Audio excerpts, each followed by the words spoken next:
السلام علیکم ورحمۃ اللہ وبرکاتہ۔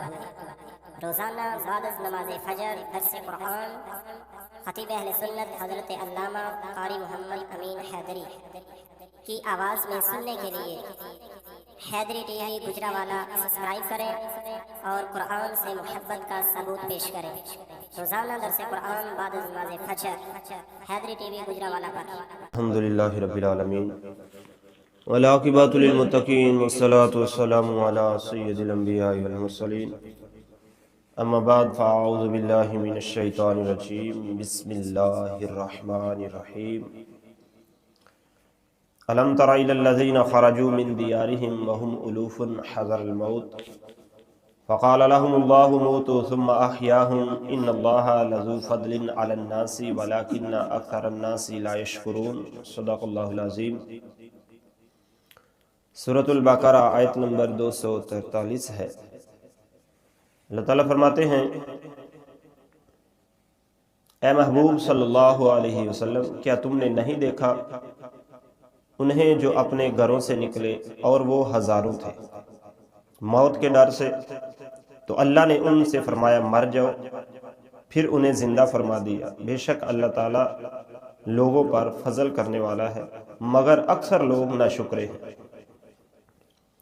تو اس آیہ مبارکہ میں اللہ تعالیٰ نے بنی اسرائیل کے لوگوں کا ایک واقعہ جو ہے وہ بیان فرمایا ہے کہ بنی اسرائیل میں ایک شہر تھا،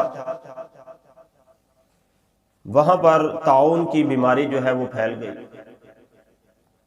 تو اب لوگ وہاں سے بھاگنے شروع ہو گئے بچنے کے لیے، خود کو بچانے کے لیے،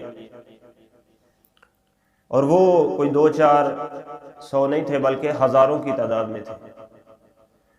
تو جب انہوں نے بیماری سے بچنے کے لیے اس شہر کو، اس علاقے کو چھوڑا، تو جس جگہ وہ پہنچے تھے وہاں پر جاتے ہی وہ مر گئے۔ تو پھر کچھ عرصہ کے بعد حضرت حزقیل علیہ السلام، یہ بھی ایک اللہ کے نبی ہوئے، تو ان کی دعا سے ان کو دوبارہ زندہ کیا گیا، ان کو دوبارہ زندگی ملی، تو پھر وہ زندہ ہو گئے۔ تو اسے پتہ چلتا ہے کہ موت کا ڈر اچھا بھی ہے اور برا بھی ہے۔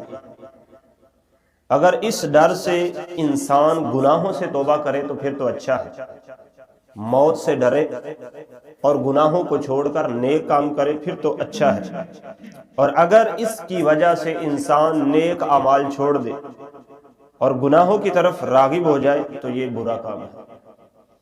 جیسے بعض لوگ موت کے خوف سے حج اور جہاد سے گھبراتے ہیں کہ کہیں راستے میں یا وہاں پر رش ہونے کی وجہ سے کچھ ایسا ویسا ہو نہ جائے جس کی وجہ سے موت آ جائے، تو یہ برا ہے۔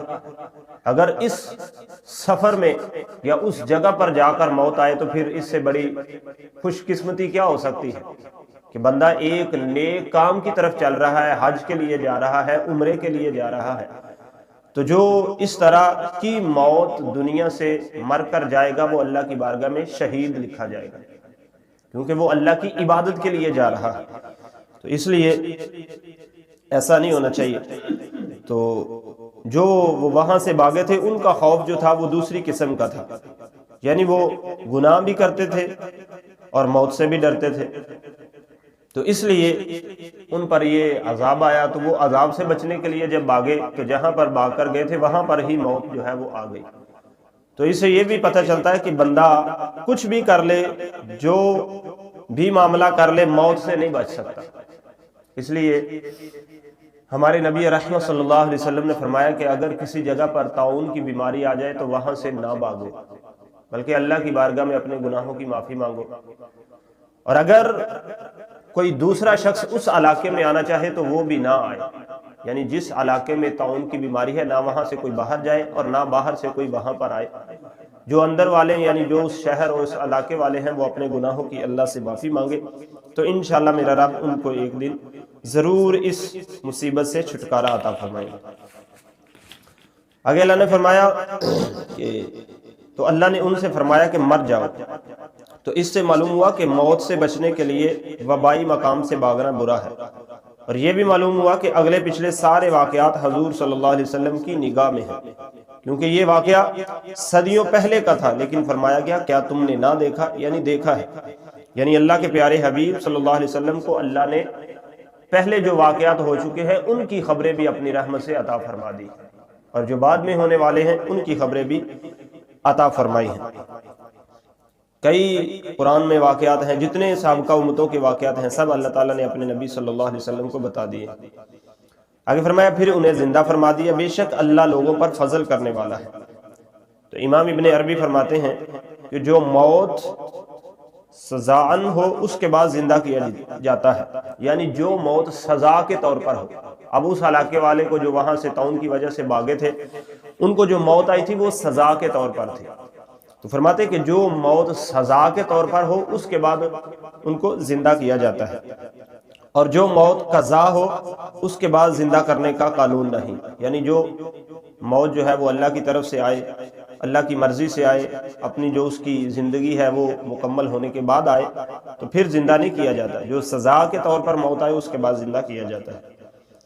حضرت حسن فرماتے ہیں کہ اس علاقے والوں کی یہ موت عمر ختم ہونے سے پہلے واقعہ ہوئی تھی، پھر اپنی عمر پوری کرنے کے لیے انہیں زندہ فرمایا گیا، اور یہ حضرت حزقیل ابن یوزی علیہ السلام کی دعا سے زندہ ہوئے تھے، جو موسیٰ علیہ السلام کے تیسرے خلیفہ تھے۔ پہلے خلیفہ یوشع بن نون علیہ السلام، دوسرے حضرت کالب بن یوحنا تھے، اور تیسرے حضرت حزقیل علیہ السلام تھے۔ تو اللہ تعالیٰ نے ان کی دعا سے ان لوگوں کو زندہ فرمایا۔ تو دعا ہے اللہ تبارک و تعالیٰ اگر اللہ نہ کرے کوئی بھی ایسی بیماری آ جائے تو ہمیں اپنے گناہوں سے توبہ کرنی چاہیے، نہ کہ اس علاقے کو چھوڑ کر بھاگنا چاہیے۔ اللہ تعالیٰ ہمیں عمل کی توفیق عطا فرمائے۔